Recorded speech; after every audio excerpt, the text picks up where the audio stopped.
within the time frame of the axial age, and we are continuing to look at some of the changes, some of the new empires, and looking at how they either by being taken over or by contract with other places continued on their journey.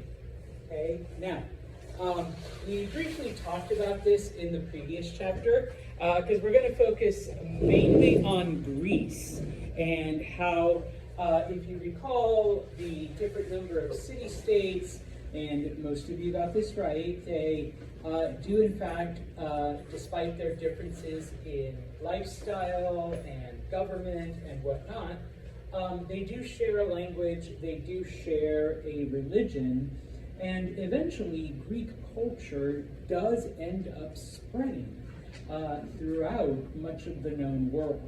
But we didn't talk too much about this, but please be aware that for about 25 years, we do have a war between Athens and Sparta, and it's known as the Peloponnesian War. It is a war that involves not just Athens and Sparta, but a number of other city-states as they either ally themselves with one side or another. All right, and so in the end, okay, Sparta is the victor. Sparta does come out victorious. But because the conflict lasted for so long, even though Sparta and its allies win, it does leave the city very weakened with very few resources, all right? And what the Greeks weren't aware of at the time is that even though it's about 100 years after the Persian Wars, the Persians are secretly manipulating things behind the scenes, hoping that the conflict, keeps going and going and going, with the end goal of having the city-states weaken so that the Persians can then come in and conquer them and, exact their revenge for having lost to them 100 years ago. All right, and so it basically works. Okay, basically. Okay, but there is a group of people, all right, and they are also Greek. The area north of what today would be modern-day Greece is an area called Macedonia. And like I said, these people were also Greek, but they were considered to be uncultured. They were considered to be barbarian. They didn't have, poetry and theater, and they didn't have philosophy, and they didn't have the discipline, supposedly, that the mainland Greeks had. And so the Greeks from the main part looked down on them. I suppose if you want to call them the rednecks, you could, okay? Or at least that's the way the mainland Greeks saw them. All right? Now, amongst the Macedonians, okay, because the Macedonians, just like, let me take a step back. They still spoke Greek, and they still believed in the same gods, so they were, still shared that cultural base.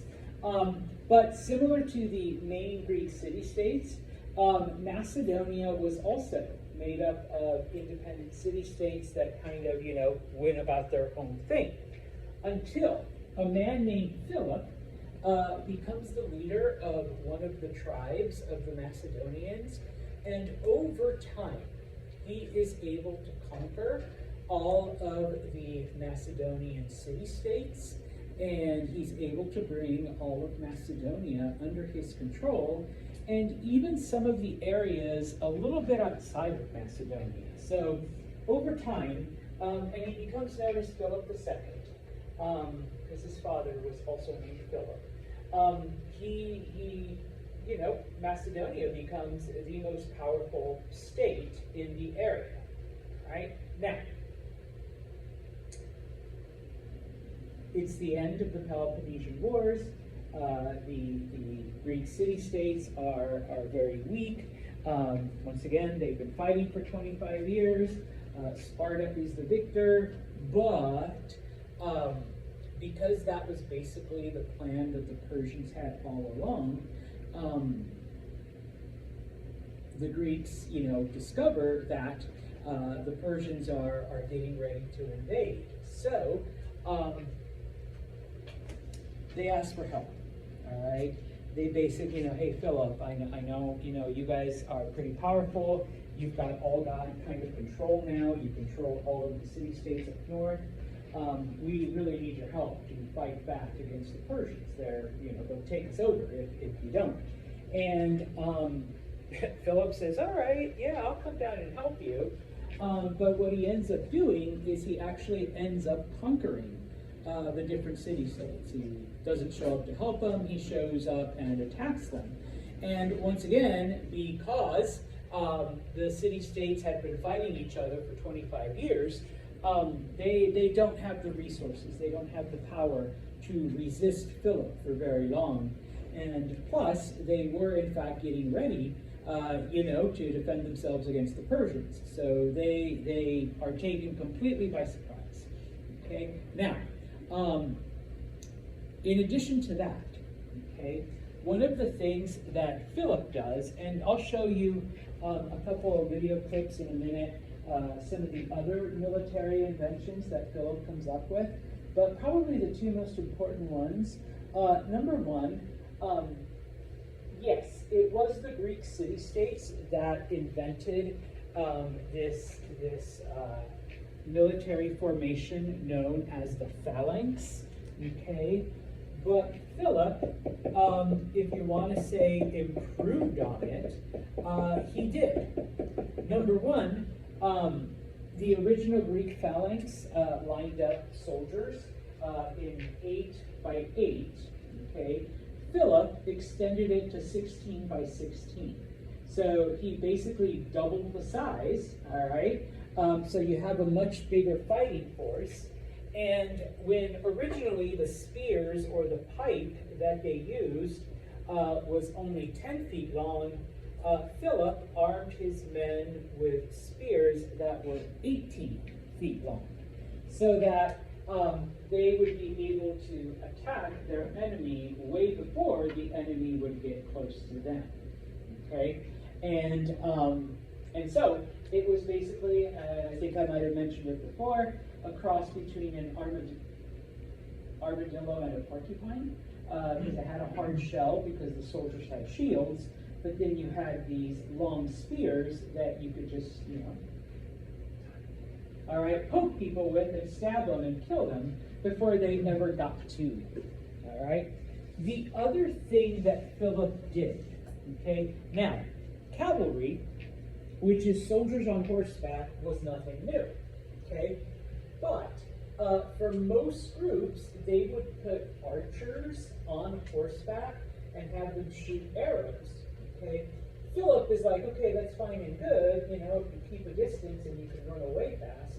But what he ends up doing is he starts to arm his soldiers, and he's like, no, you're not just going to shoot arrows and run away. You're going to take a sword, you're going to take a shield, and you're actually going to attack people. And number one, we're going to put armor on you so that you have some kind of protection, but we're also going to put armor on the horses so that, they can't get to you, so we'll try to stab your horse. Well, the horse is also protected, okay? And so these two things, basically, the Greeks, they're already weakened from fighting each other. They have no idea how to defend against a bigger phalanx, and now they have armored men on armored horses coming at them as well, all right?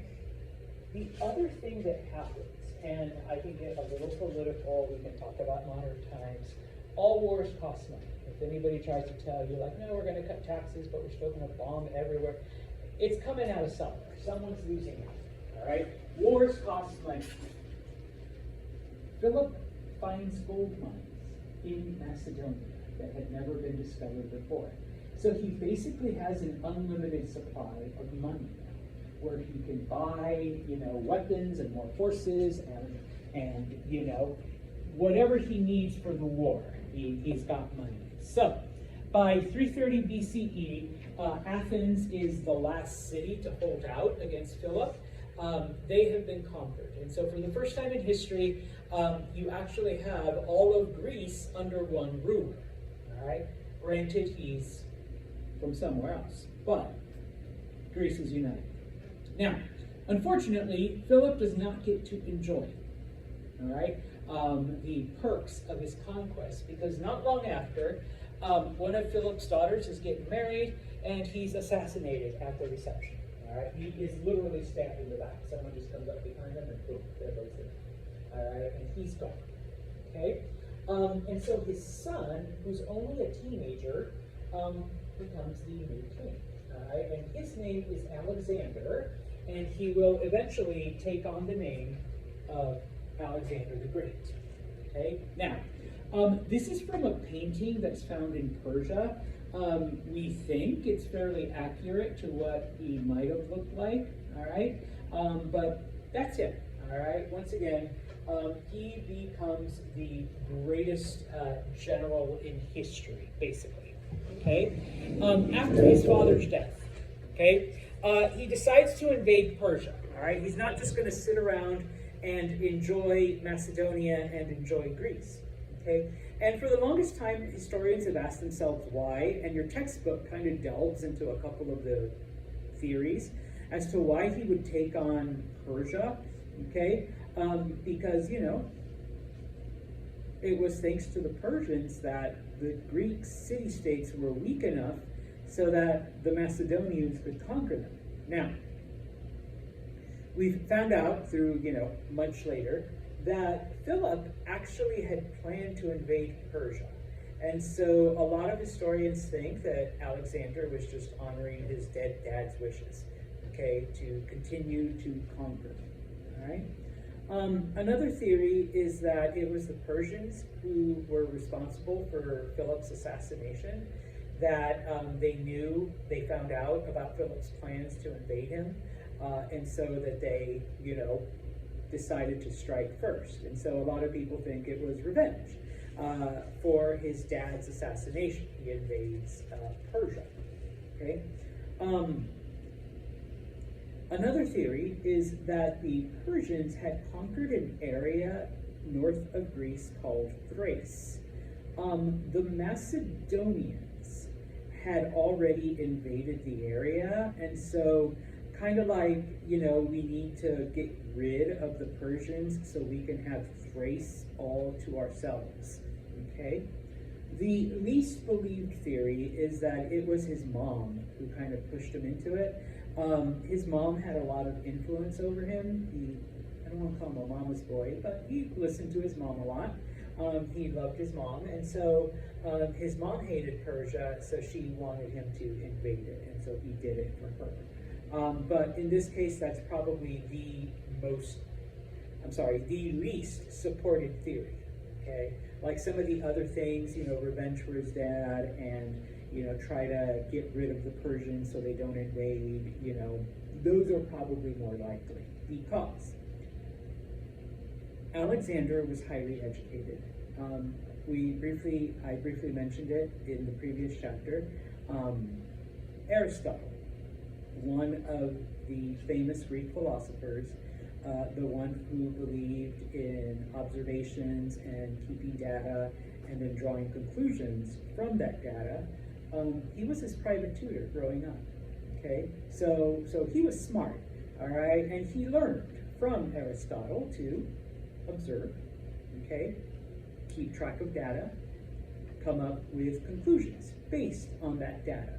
And it shows in his various military campaigns. He was a brilliant tactician because of this, okay?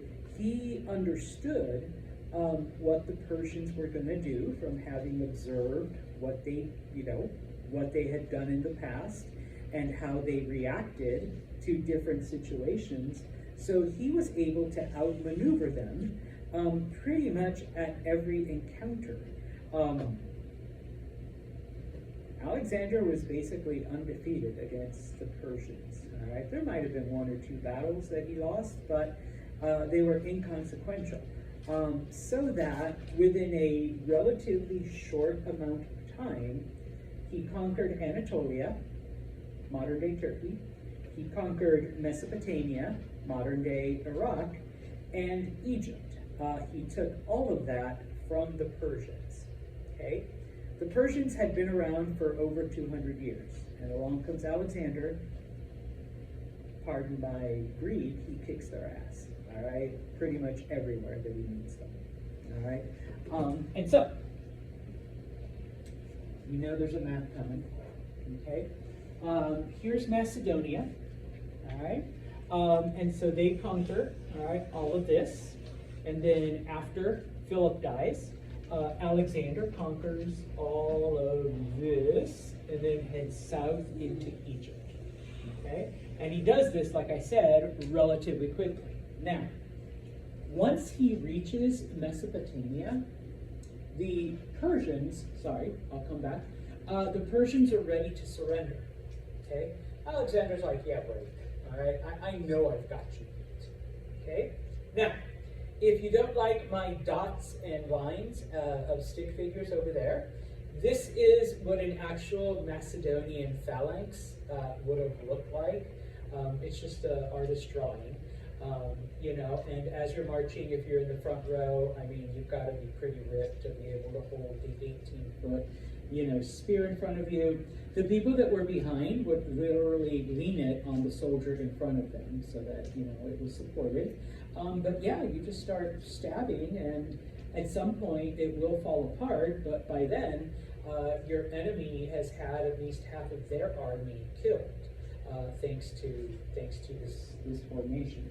Okay, and so basically in battle, like I said, Philip doubled it in width and in length, whereas your normal Greek phalanx was a lot thinner. So, you know, you could literally kill most of the enemy soldiers before they ever even got close to you. All right, and so Alexander was able to succeed that way. All right, now, once he conquered Egypt, he headed into Mesopotamia, and like I said, once he was able to take most of Mesopotamia, the Persians offered him, you know, that we surrender, you can keep everything you've conquered. He says no, and over the next couple of years, he is able to conquer all of Persia, all right? Everything that had once been conquered by Cyrus and Darius. Right? Eventually, he reaches modern-day Afghanistan, which was outside of the Persian Empire. All right? Now, once he conquers Afghanistan, he is right at the verge of India. He makes it to the Indus River. The various Indian kingdoms have obviously heard of this giant Greek Macedonian army coming for them, and so they are ready. Several of the states had come together, joined their armies.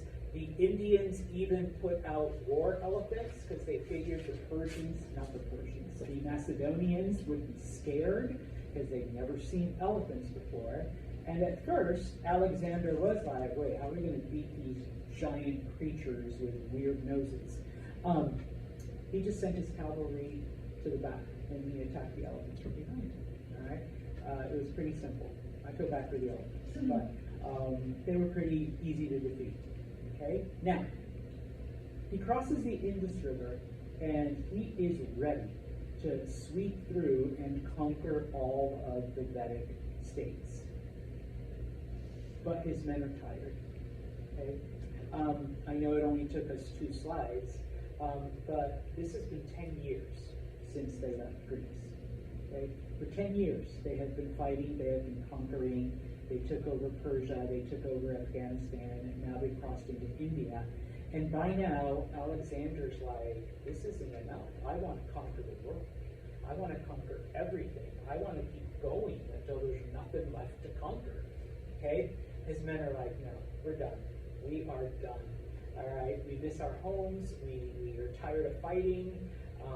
We're like 1,000-0. I mean, how much more do you need? Okay? And so, because his men refuse to go any further, Alexander stops after they cross the Indus River, and he agrees to turn around and take them back home. All right? Now, during the time that Alexander was conquering Persia, and now on the return trip home, Alexander came to love and admire Persian culture. All right? He thought it was amazing, everything that they had and everything that they did, and the clothing, the celebrations, everything that they had.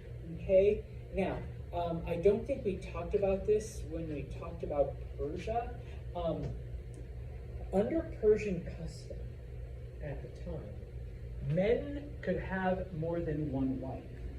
Okay? But the only condition was that each wife had to be maintained at the same status, at the same level. Okay? You couldn't, sorry ladies, you couldn't marry 3 women, okay, and wife number 1 lived in the palace, but the other 2 wives were basically homeless. All right? They had to have the same, level of things. So you could have as many wives as you could afford.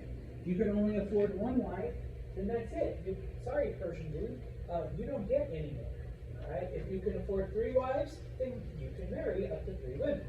Okay? Well, Alexander liked that because he also liked Persian women. Okay, so he's like, you're saying that it's your custom that a man can marry as many women as he wants, as long as he can support them all equally?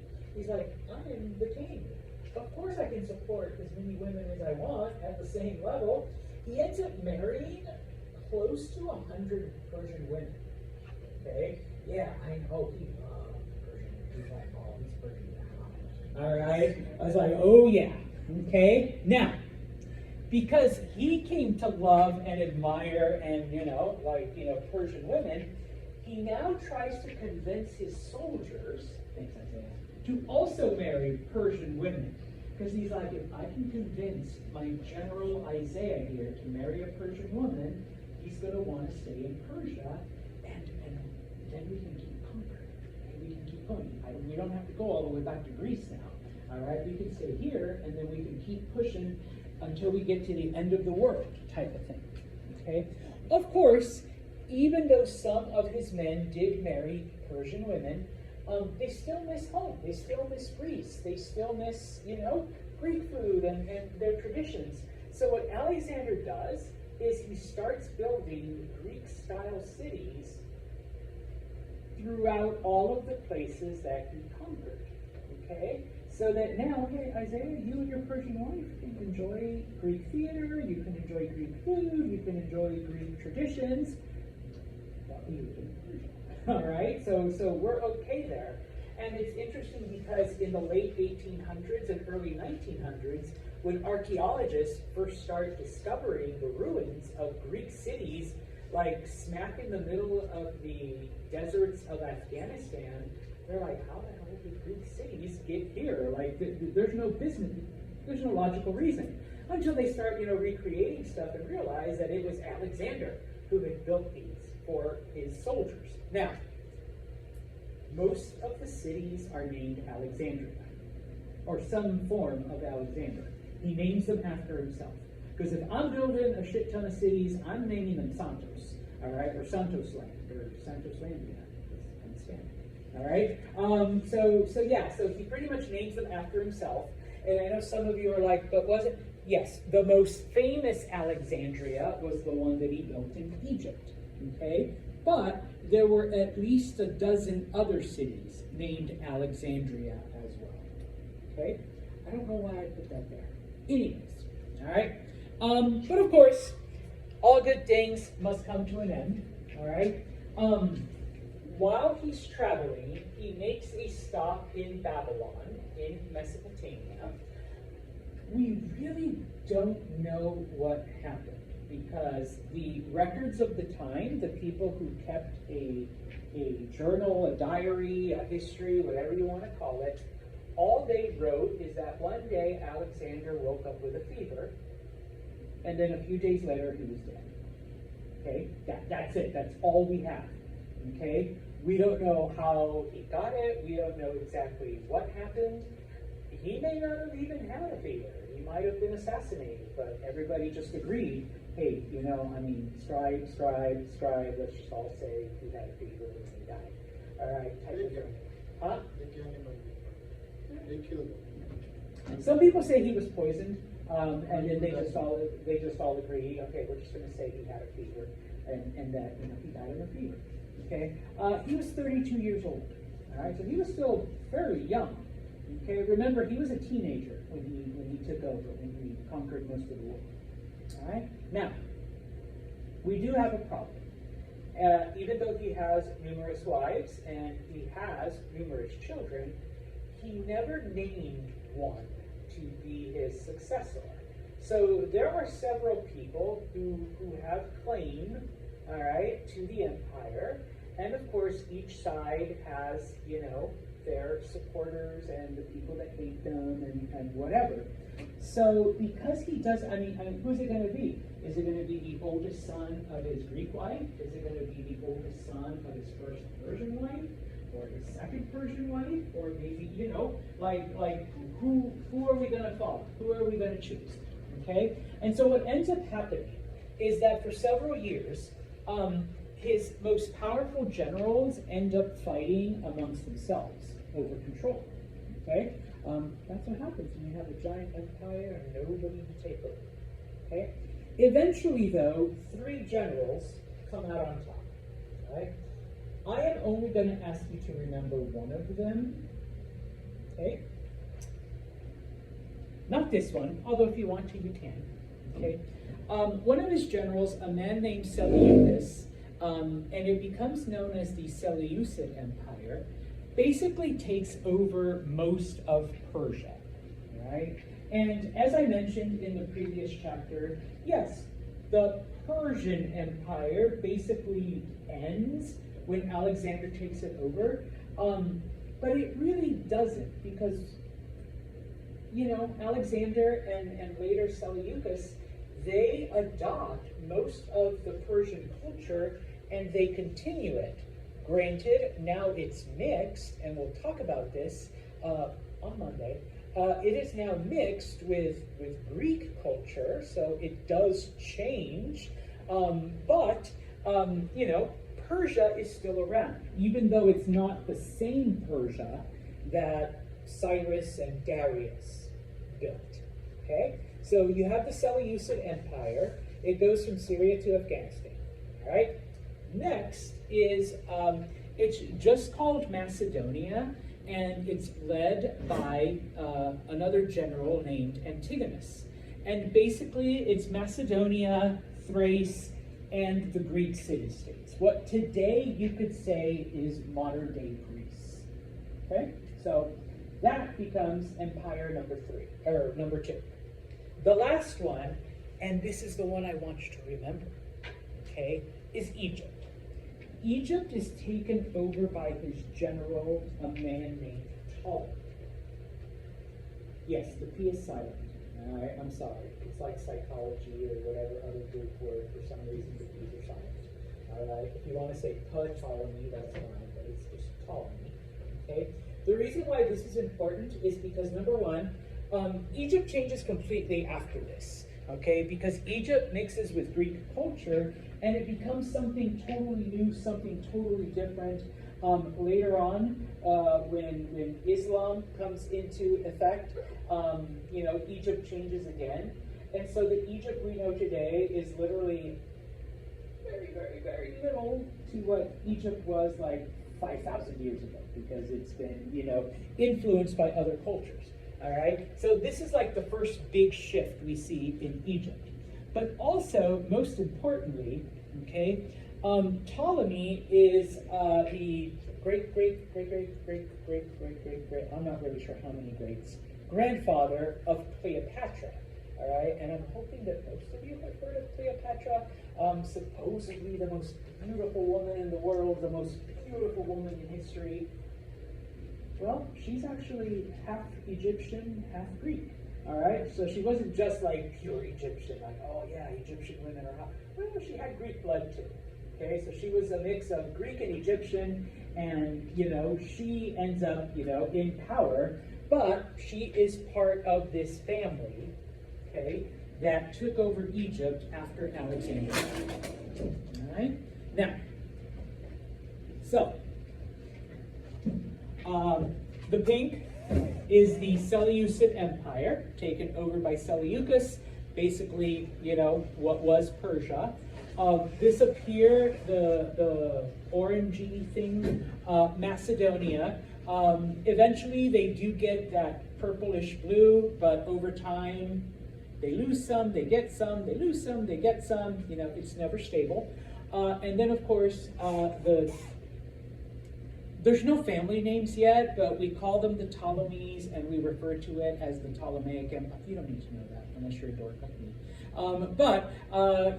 Ptolemaic Egypt, okay, this is then the part that, Cleopatra eventually takes in.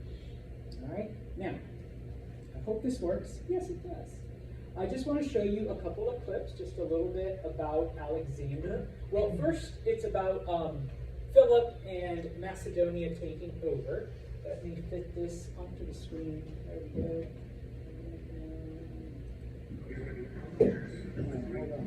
Oops. Until one man would rise and take his people to the heights of empire.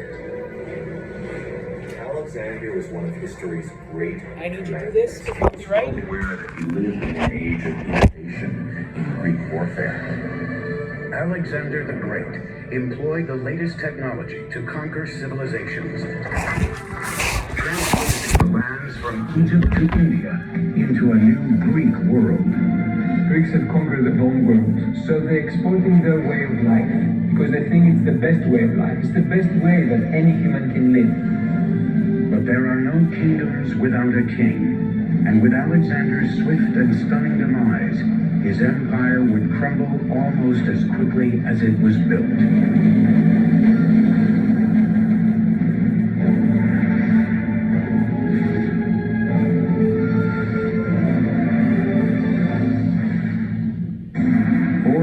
BC, a long and bloody 27-year war has come to an end. Athens, its once dominant navy destroyed, is starved into submission at the hands of its arch-rivals, the Spartans. The Athenian generals commanding the main Athenian fleet made a disastrous mistake that led to a great battle and a terrible defeat for the Athenians at a place called Lagos Potamoi. In the decades after Athens' demise, the city-states of Sparta and Thebes would vie for dominance of Greece. But in 359 BC, a 23-year-old from the remote northern Greek region of Macedonia became king, and within 2 decades would change the face of Greece. His name was Philip II.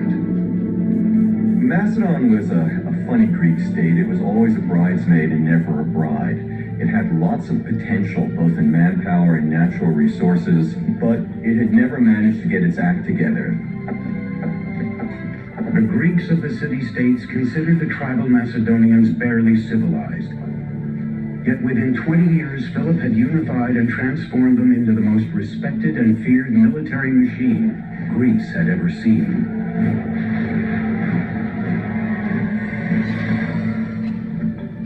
Philip built Macedonia on 2 fronts, diplomacy and strength.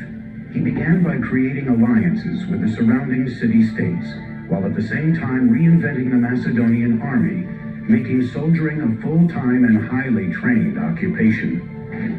But the key to his new professional army was a corps of engineers that Philip organized to design and build new instruments and machines of war. An innovation that changed forever how wars would be fought and won.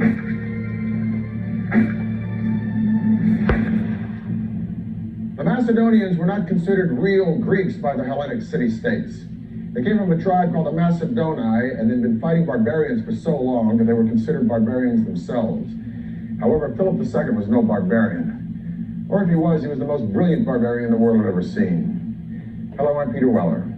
The pillar of Philip's military strategy was his combination of cavalry with infantry, and the pillar of his infantry was a formation called the phalanx, a rectangle group of foot soldiers that traveled very lightly at a marching speed few other armies could equal. The phalanx had been a part of Greek warfare for hundreds of years. Now Philip would infuse it with a weapon never before seen on the battlefield. The innovation that Philip did was changing the shape of the phalanx and introducing this long weapon called the sarissa. So the phalanx became like a huge tank. The sarissa was a nearly 18-foot-long spear that could devastate an enemy before its soldiers could use their swords or shorter spears in a counterattack. Basically, you plant the head of your pike against the guy and push him back. And the effect is a little bit like, in adults, when a kid tries to attack him and you put your hand on the kid's forehead and his little fists are swinging like this, but they can't reach you. That's what the pike enables Philip's infantry to do. Well-drilled, well-disciplined, and well-equipped soldiers gave the Macedonian phalanx the upper hand against traditional battle tactics.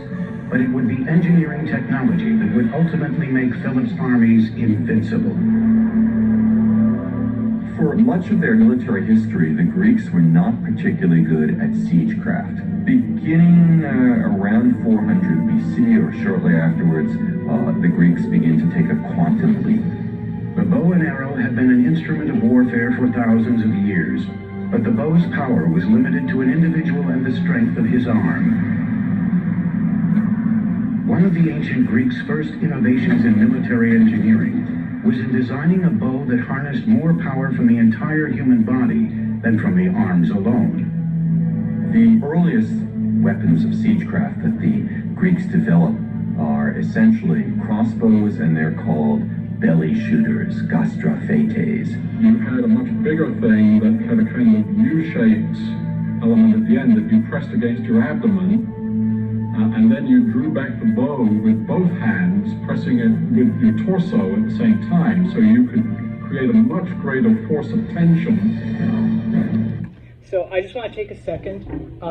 Yes, the Chinese were the first to invent the crossbow, but here's where Mr. Santos likes to dork out.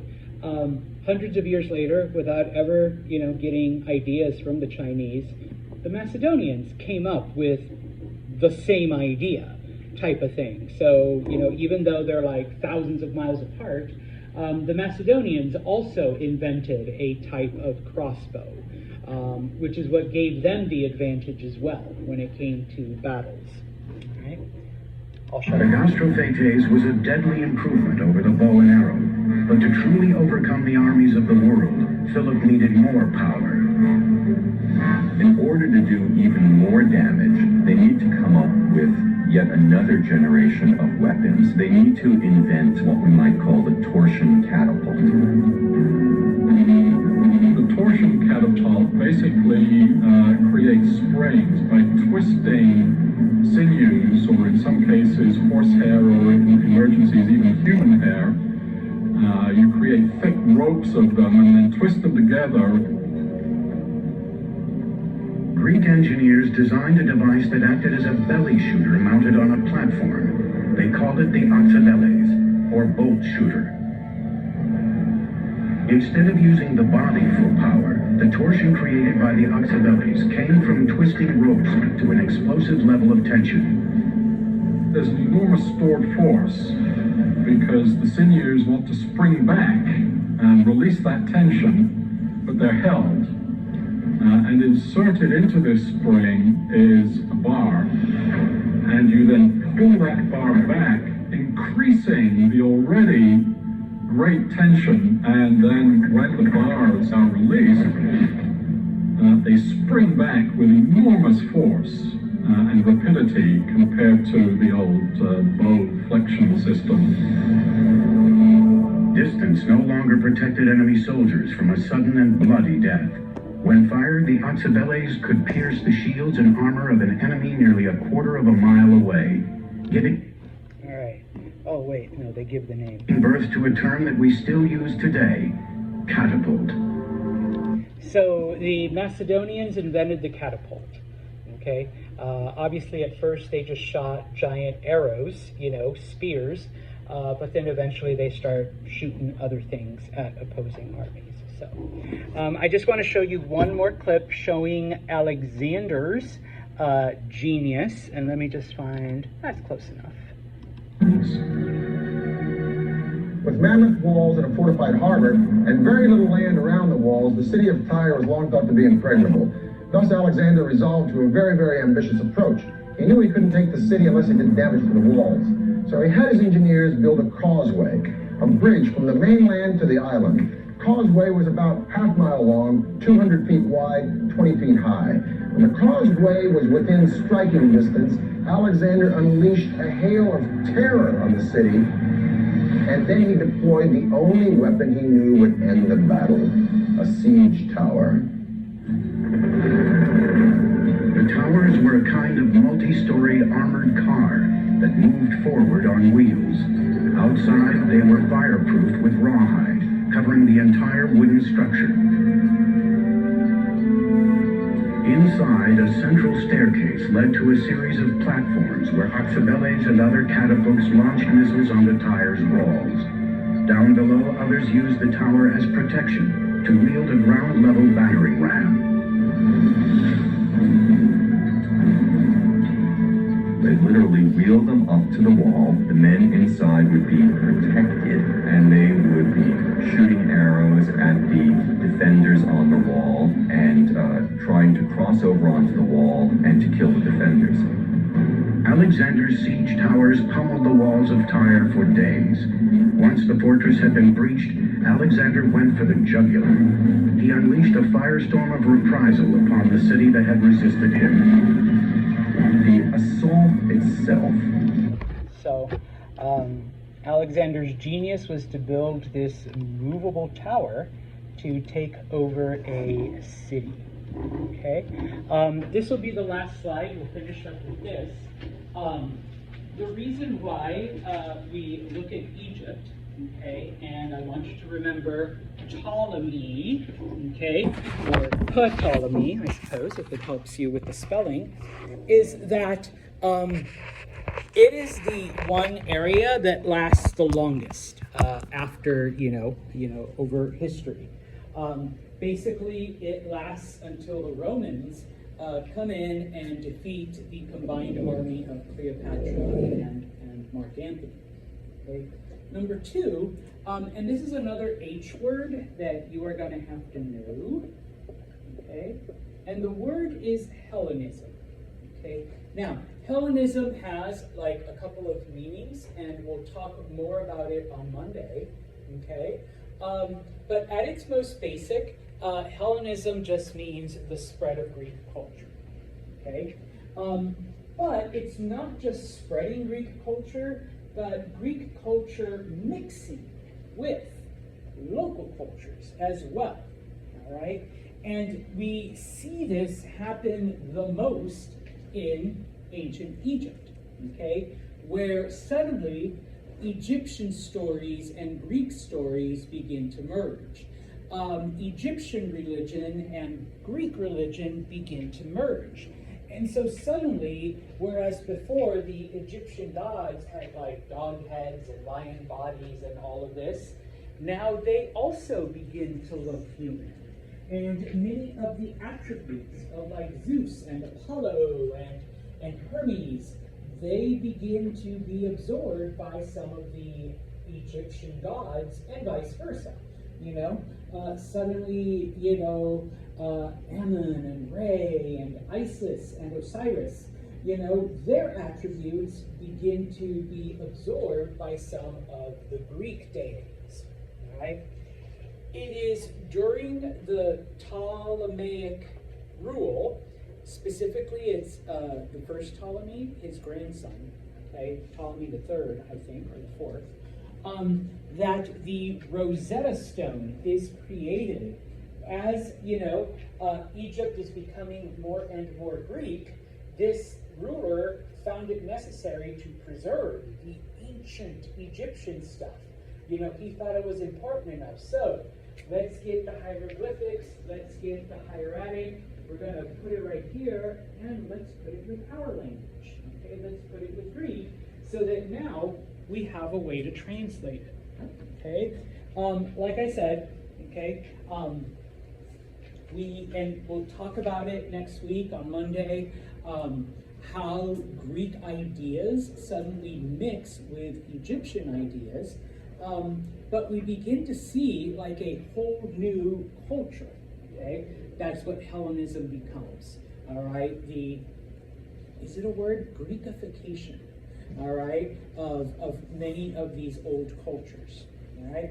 Finally, okay, and we don't see this in any of the other kingdoms, but we do see it over time, and you know, even up until like modern times, where we're the ruling family, and there is only one way to guarantee that our bloodline remains pure, and that's by not marrying any outsiders. And not just like, oh, we're not going to marry like Italians or something, but we're not going to marry anyone outside of our family.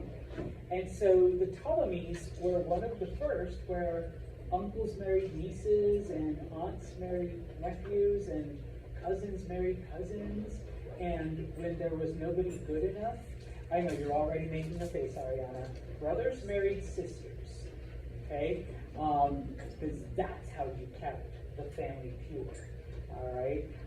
So you know, if you think your brother's cute, ew. But the Egyptians, they did quite a bit. Okay.